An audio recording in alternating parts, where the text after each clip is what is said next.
जय हिंद दोस्तों, मैं Pushpendra Chauhan read to success channel में आप सभी लोगों का तहे दिल से स्वागत करता हूं। दोस्तों मैं हाजिर हूं फिर से आप लोगों के सामने हिंदी पढ़ाने के लिए। दोस्तों आ जाइए मेरे साथ हिंदी पढ़ने के लिए एक कॉपी और एक पेन लेकर के। दोस्तों अब से पहली वीडियो में जो हमने चर्चा की थी दोस्तों हिंदी वर्णमाला के ऊपर, दोस्तों स्वर से के ऊपर चर्चा की थी। दोस्तों मैंने आप लोगों को बताया था कि वर्ण दो प्रकार के होते हैं, स्वर और व्यंजन के रूप में। मैंने आप लोगों को बताया दोस्तों कि स्वर जो होते हैं वो काउंटिंग में 11 होते हैं और व्यंजन जो होते हैं वो दोस्तों 33 होते हैं।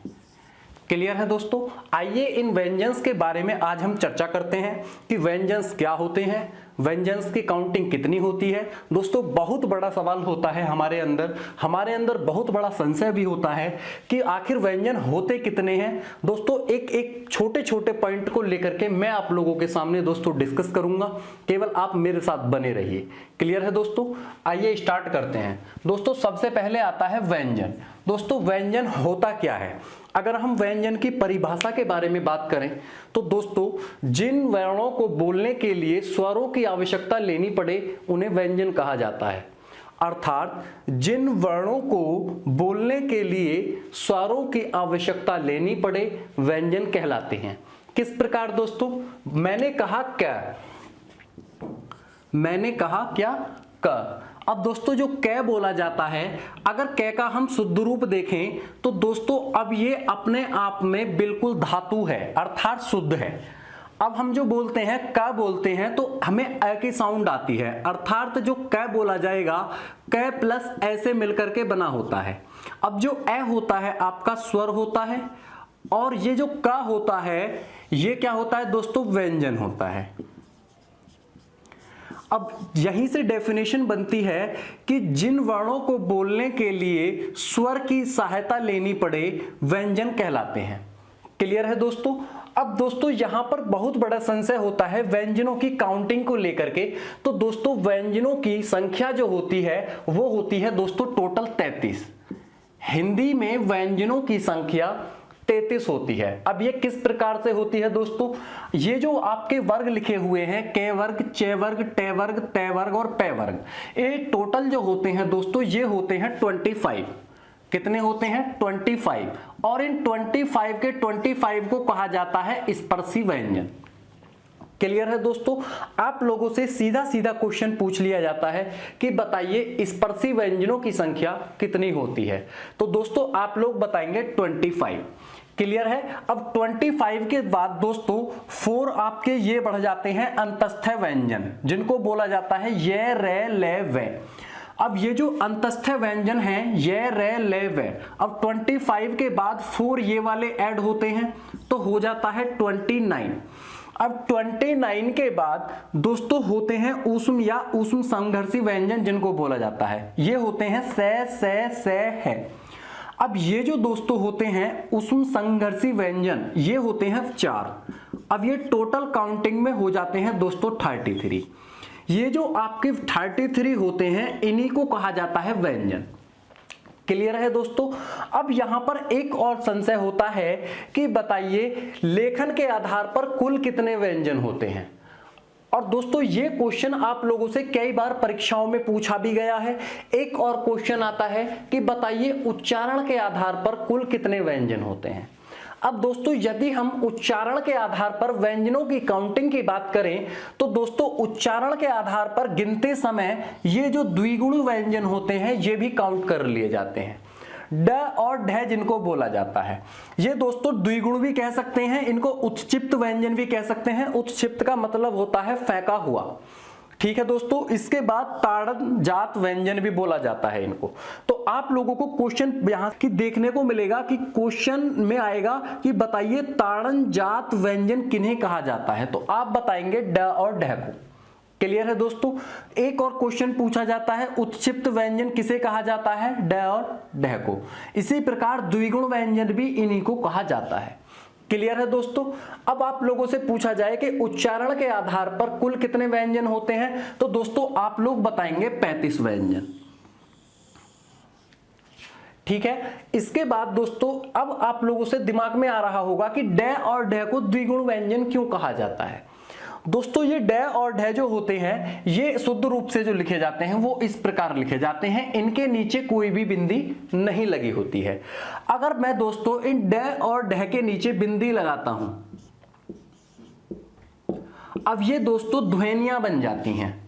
क्या बन जाती हैं? ध्वनियां बन जाती हैं, इसलिए इन्हें दोस्तों द्विगुण व्यंजन कहा जाता है, क्योंकि ये यहां पर व्यंजन के रूप में भी काउंट किए जाते हैं और ध्वनिकों के रूप में भी काउंट किए जाते हैं।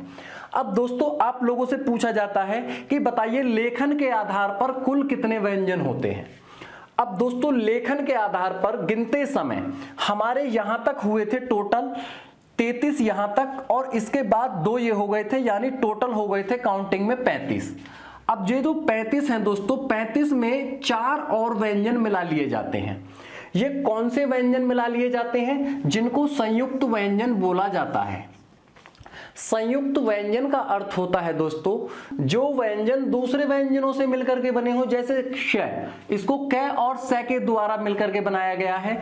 यहां पर त्र जो है त और र के द्वारा मिलकर के बना है।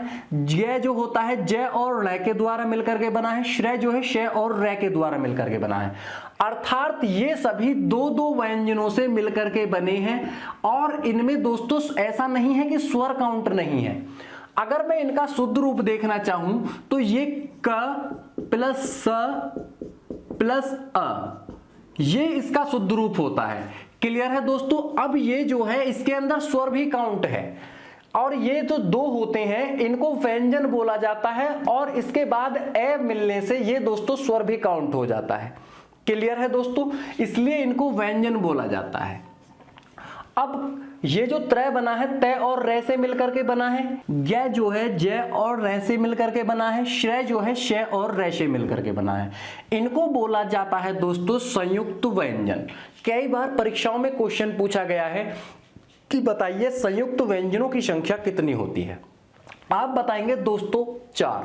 आप लोगों से यह भी पूछ लिया जाता है कि बताइए त्रय को किसके संयुक्त होने से बना है। त्रय किसके संयुक्त होने से बना है? तो त और र के संयुक्त होने से बना है। इसी तरह से दोस्तों यहां से क्वेश्चन पूछ लिए जाते हैं। ठीक है दोस्तों, इसके बाद अब मैंने आप लोगों को बताया लेखन के आधार पर टोटल कितने हो चुके हैं 35 के बाद दोस्तों 4 इसमें हमने संयुक्त व्यंजनों को काउंट किया, टोटल हो गए 39। क्लियर है? मैंने बताया व्यंजन जो होते हैं ये 33 होते हैं। पूछा जाए हिंदी में व्यंजनों की संख्या कितनी? 33। अब दोस्तों एक और क्वेश्चन बनता है कि बताइए हिंदी में मूल वर्णों की संख्या कितनी है। अब हिंदी में जो मूल वर्णों की संख्या है दोस्तों वो है 44। किस प्रकार से है दोस्तों? 33 तो व्यंजन होते हैं और 11 मैंने बताया था आप लोगों को स्वर। अगर हम इन्हें जोड़ देते हैं तो 44 हो जाता है, जो कि मूल वर्ण कहलाते हैं। क्लियर है दोस्तों? अब क्वेश्चन बनता है कि कुल वर्ण कितने होते हैं। अगर आप लोगों से पूछे कि हिंदी भाषा में कुल वर्णों की संख्या कितनी है तो दोस्तों आप लोग बताएंगे 52। ठीक है दोस्तों, जितने भी हमने वर्ण पढ़े हैं अभी तक बचपन से आज तक वो टोटल जो होते हैं 52 होते हैं। क्लियर है दोस्तों? उम्मीद करता हूं यहां तक आप लोगों को जरूर समझ में आ गया होगा।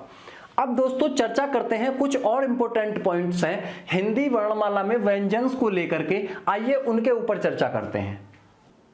आइए दोस्तों अब चर्चा करते हैं व्यंजनों का उच्चारण स्थान।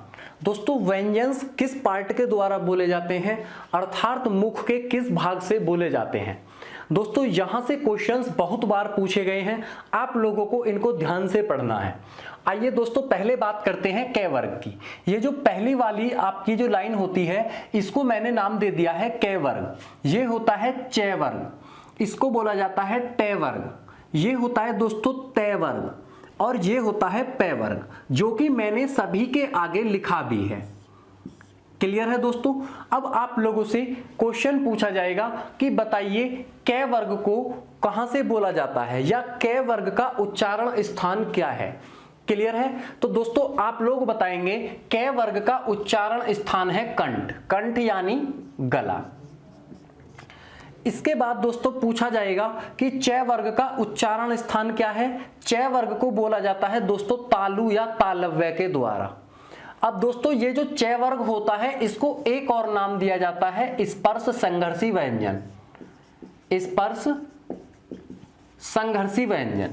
दोस्तों ध्यान रखना है, आप लोगों से पूछ लिया जाएगा कि स्पर्श संघर्षी किस वर्ग को कहा जाता है। इसके बाद दोस्तों आता है ट वर्ग। अब ट वर्ग जो है दोस्तों ये बोला जाता है मूर्धन्य यानी मूर्धा के द्वारा। अब दोस्तों मूर्धा क्या होता है, तालु के पीछे वाला भाग जो होता है दोस्तों मूर्धा कहलाता है। क्लियर है। इसके बाद त वर्ग आता है। त वर्ग बोला जाता है दोस्तों दंत यानी दांतों के द्वारा। अब दोस्तों आप लोगों को कैसे पता चलेगा कि ये दांतों से बोले जाते हैं, आप लोग दोस्तों इसे महसूस करने के लिए उसी पार्ट पर ध्यान देंगे। जैसे मैंने कहा क ख ग घ ण, अगर आप लोगों को इसका उच्चारण स्थान प्राप्त करना है, प्रैक्टिकली देखना है, तो आप लोग क्या करेंगे, देखेंगे कि ये साउंड आती कहां से है। मैंने कहा क क क, अब आपने कहा कि गले से आई, गले पर हाथ रख के देखेंगे क ख ग घ ड़। तो दोस्तों ये जो होता है, आप जिस भी पार्ट को पढ़ रहे हैं उस पार्ट पर हाथ रख के देखेंगे तो दोस्तों आपको खुद ही महसूस हो जाएगा कि ये बोले कहां से जाते हैं। जैसे मैंने कहा प वर्ग, जब आप प बोलेंगे प फ ब भ म, तो आपके होठों का प्रयोग ज्यादा होता है, तो आप लोग कहेंगे इसको ओष्ठ है यानी औंठ होठ या ओष्ठ के द्वारा बोले जाते हैं। क्लियर है दोस्तों। अब ये कुछ और भी यहां पर वर्ण होते हैं, जैसे है। अब दोस्तों है को भी मैंने इसी क वर्ग के अंदर काउंट यहां पर कर दिया है। क्यों कर दिया है, जिससे आप लोगों को आसान हो जाए याद करने में। क्लियर है दोस्तों। अब कैसे याद करेंगे कि क वर्ग प्लस है यानी क वर्ग प्लस है, ये बोला जाता है दोस्तों आपका कंठ के द्वारा। ये जो कंठ के द्वारा क्या बोला जाता है, पूरा क वर्ग और है। अब आपका ये क वर्ग है और है भी इसमें शामिल है। इसी प्रकार दोस्तों यहां पर च छ ज झ ण, ये जो है इसमें स और य को भी शामिल कर दिया है। क्यों कर दिया है, ताकि आप लोग आसानी से इसे याद कर सकें। अब यहां पर दोस्तों स भी इसी प्रकार है, स और स, ये जो होते हैं दोस्तों स, ये वाली जो पार्ट होता है ये मूर्धा के द्वारा बोला जाता है। ट वर्ग और त वर्ग ये पूरा यहां से यहां तक ये बोला जाता है दोस्तों दांतों के द्वारा। और जो ये सा होता है, जब आप इसको बोलेंगे स स स स स, तो दोस्तों ये जो पार्ट है आप लोगों का ये दंत के द्वारा ही बोला जाएगा। क्लियर है। अब दोस्तों कुछ इंपॉर्टेंट और पॉइंट हैं, आइए इनके ऊपर चर्चा करते हैं। इसमें लिखा है रे को लुंठित व्यंजन कहा जाता है। जो रे होता है दोस्तों इसको लुंठित व्यंजन कहा जाता है। लुंठित व्यंजन क्या होता है दोस्तों, आपकी जीभ का बहुत तेजी के साथ लहर जाना, यानी रे रे रे रे रे रे। ठीक है दोस्तों। इसके बाद आता है ले को पार्श्विक व्यंजन कहा जाता है। पार्श्विक मतलब ले, जिस प्रकार कोई बहुत ही अच्छी सी ध्वनि हमारे मार्ग से आती है। जैसे हमने कहा ले ले ले, पार्श्विक आर पार के लिए बोला जाता है। इसी प्रकार वर्त से बोलते हैं दोस्तों मसूड़ों के द्वारा, मसूड़े। अब जो मसूड़े के द्वारा बोले जाने वाले वर्ण हैं वो हैं स ज र और ल। अब दोस्तों आप लोगों से पूछ लिया जाएगा कि बताइए र का उच्चारण स्थान क्या है, तो आप क्या बताएंगे दोस्तों, मसूड़े यानी वर्त से। क्लियर है दोस्तों। एक और पॉइंट है दोस्तों यहां पर, व का उच्चारण स्थान क्या होता है। ये कई बार परीक्षाओं में पूछा गया है कि व का उच्चारण स्थान क्या है, तो आप लोग बताएंगे दोस्तों दंतोष्ठ है। दंतोष्ठ का मतलब है दंत को बोलते हैं दांत और ओष्ठ को बोलते हैं दोस्तों ओष्ठ यानी होठ। दांत और होठों के द्वारा बोला जाने वाला वर्ण क्या है दोस्तों, व। क्लियर है दोस्तों। उम्मीद करता हूं आप लोगों को यहां तक जरूर समझ में आया होगा। आइए इसके कुछ और इंपॉर्टेंट पॉइंट हैं उनके ऊपर चर्चा करते हैं। हम जो दोस्तों पढ़ रहे हैं व्यंजनों का वर्गीकरण पढ़ रहे हैं। अब दोस्तों मैंने आप लोगों को बताया था कि जो भी पहले वाले ये जो पूरा चार्ट होता है इनको बोला जाता है स्पर्शी व्यंजन। हमने पहले स्पर्शी व्यंजनों का वर्गीकरण पढ़ा था। ठीक है दोस्तों, पहला पॉइंट था हमारा स्पर्शी व्यंजन से रिलेटेड। अब दोस्तों हमारा जो सेकंड पॉइंट होने वाला है इसका नाम है घोषत्व के आधार पर। अब घोषत्व के आधार पर व्यंजनों का वर्गीकरण। अब दोस्तों ये घोषत्व क्या होता है? घोषत्व का अर्थ होता है कि हमारी स्वर तंत्रियों में ध्वनि का कंपन होना। अब दोस्तों किन व्यंजनों में को बोलते समय ध्वनि का कंपन होता है और किन व्यंजनों को बोलते समय हमारे स्वर तंत्रियों में ध्वनि का कंपन नहीं होता है, इसी के ऊपर दोस्तों अब हमें डिस्कस करना है। दोस्तों ये जो घोषत्व होता है ये दो प्रकार का होता है। पहला जो प्रकार होता है इसको बोला जाता है दोस्तों अघोष, और दोस्तों दूसरा जो होता है इसको कहा जाता है सघोष। अब अघोष का मतलब होता है ए लगने से किसी बात को होने से रोका जाना। क्लियर है? अब दोस्तों अघोष का मतलब होगा कि हमारे स्वर तंत्रियों में ध्वनि का कंपन नहीं होना। क्लियर है? यहां पर दोस्तों क्या होगा, हमारी स्वर तंत्रियों में ध्वनि का कंपन नहीं होगा। और सघोष का मतलब होता है हमारी स्वर तंत्रियों में ध्वनि का कंपन होना। यहां पर तो दोस्तों कंपन, यहां पर कंपन नहीं होगा और यहां पर दोस्तों कंपन होगा। क्लियर है दोस्तों? यहां पर कंपन नहीं होगा, यहां पर कंपन होगा। अब दोस्तों अब जो मैं आप लोगों को बता रहा हूं कुछ स्पेशल पॉइंट बता रहा हूं। दोस्तों मैंने जो इनको नाम दिया था, मैंने बताया कि ये के वर्ग, ये चे वर्ग, ये टे वर्ग और ये ते वर्ग और ये पे वर्ग। प्रत्येक वर्ग का अर्थात इन प्रत्येक वर्ग का पहला और दूसरा जो अक्षर होता है इसको बोला जाता है दोस्तों अघोष। ये अघोष वर्ण कहलाएंगे। प्रत्येक वर्ग का पहला और दूसरा अक्षर, पहला और दूसरा अक्षर, पहला और दूसरा अक्षर, पहला और दूसरा अक्षर, पहला और दूसरा अक्षर क्या कहलाएगा दोस्तों? अघोष। अर्थात इनको बोलते समय हमारे स्वर तंत्रियों में ध्वनि का कंपन नहीं होगा। कैसे? मैंने बोला क, ख। जब आप इसको खुद प्रैक्टिकली करेंगे तो दोस्तों बिल्कुल भी कंपन पैदा नहीं होगा। क, ख। अब जब आप बोलोगे ग, ग, तो दोस्तों हमारे जो वोकल्स होते हैं सभी के अंदर क्या होता है, एक कंपन सी पैदा होती है, ग, घ, घ, घ। क्लियर है दोस्तों? अब ये जो बचे हैं आपके 3, 4 और 5, प्रत्येक वर्ग का तीसरा, चौथा और पांचवा जो अक्षर होता है इसको बोला जाता है दोस्तों सघोष वर्ण। क्लियर है दोस्तों? अर्थात यहां पर कंपन पैदा नहीं होगा और यहां पर कंपन पैदा होगा। क्लियर है दोस्तों? पहला और दूसरा अक्षर क्या कहलाते हैं? अघोष कहलाते हैं। और प्रत्येक वर्ग के तीसरे, चौथे और पांचवें अक्षर जो कहलाते हैं वो सघोष कहलाते हैं। क्लियर है दोस्तों? उम्मीद करता हूं आप लोगों को ये घोषत्व के आधार पर व्यंजनों का वर्गीकरण समझ में आ गया होगा। अब दोस्तों एक और पॉइंट होता है यहां से, आइए उसके ऊपर अब चर्चा करते हैं। दोस्तों अब जो हम पॉइंट डिस्कस करने जा रहे हैं इसका नाम है प्राणत्व के आधार पर व्यंजनों का वर्गीकरण। अब दोस्तों यहां पर मैंने लिखा प्राणत्व के आधार पर। अब दोस्तों प्राण का अर्थ क्या होता है? वायु। क्लियर है दोस्तों? अब किन व्यंजनों का उच्चारण करते समय कम वायु की आवश्यकता होगी या अधिक वायु की आवश्यकता होगी, इसी की चर्चा दोस्तों हम इसी के अंतर्गत करेंगे। अब यहां पर दो प्रकार से इसे बांटा गया है, अर्थात अल्प प्राण और महाप्राण।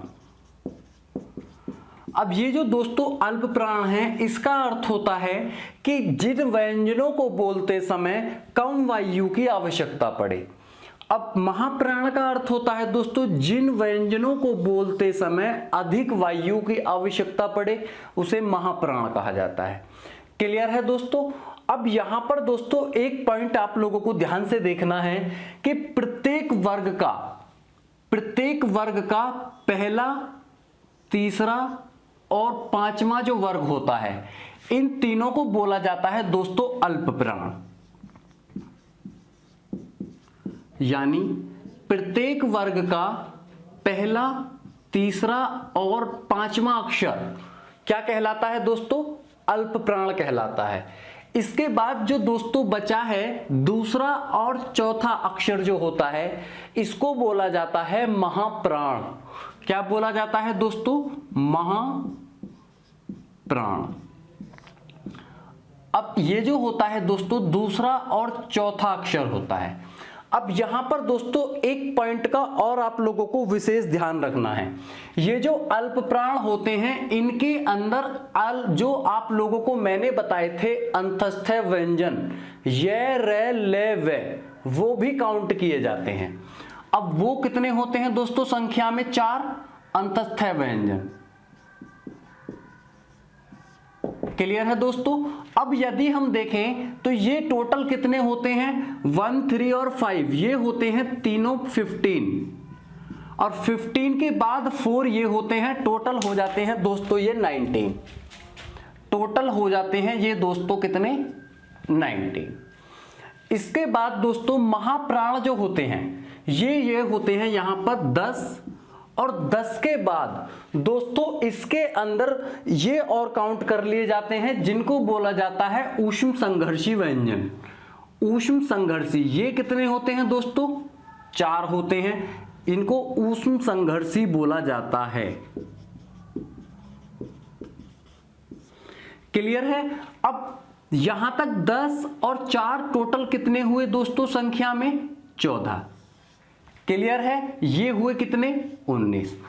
अब आप लोगों को यहां पर मैं दोबारा से क्लियर करता हूं दोस्तों। प्रत्येक वर्ग का पहला, तीसरा और पांचवा अक्षर जो होता है उसको अल्प प्राण कहा जाता है। क्लियर है? इसके बाद दूसरा और चौथा जो अक्षर होता है इसको महाप्राण कहा जाता है। क्लियर है दोस्तों? जो आप लोगों के अंतस्थ व्यंजन होते हैं जो 4 होते हैं संख्या में, य, र, ल, व, इनको भी दोस्तों यहां पर काउंट कर लिया जाता है। ये संख्या में कितने हो जाते हैं? 19। अब आपसे पूछ लिया जाए कि बताइए अल्प प्राण व्यंजनों की संख्या कितनी होती है, तो दोस्तों आप कितना बताएंगे? 19। आप लोगों से पूछ लिया जाए महाप्राण व्यंजनों की संख्या कितनी है, तो दोस्तों कितनी बताएंगे? 14 बताएंगे। क्लियर है? बिल्कुल भी कंफ्यूजन में दोस्तों आप लोगों को नहीं रहना है।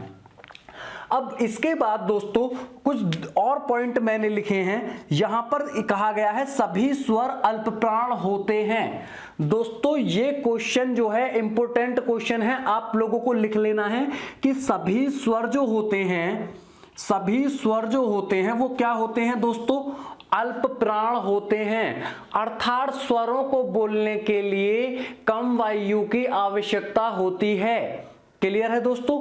इसके बाद मैंने लिखा सभी स्वर सघोष होते हैं।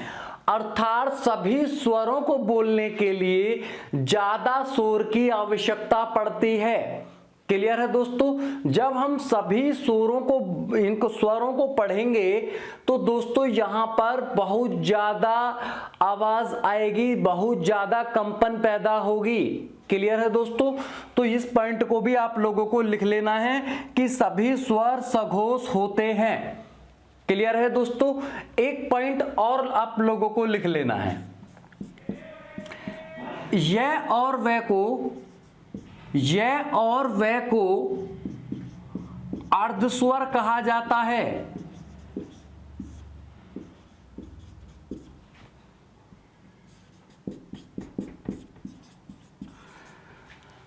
क्या बोला दोस्तों मैंने? ये और वह को अर्धस्वर कहा जाता है।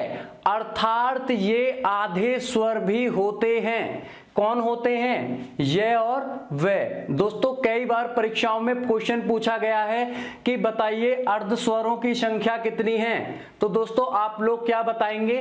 2। क्वेश्चन पूछ लिया जाता है कि बताइए अर्ध स्वर किसे कहा जाता है, अर्ध स्वर किन्हें कहा जाता है। दोस्तों इस तरह के क्वेश्चंस आप लोगों से पूछ लिए जाते हैं। क्लियर है दोस्तों? उम्मीद करता हूं आप लोगों को यहां तक समझ में जरूर आ गया होगा।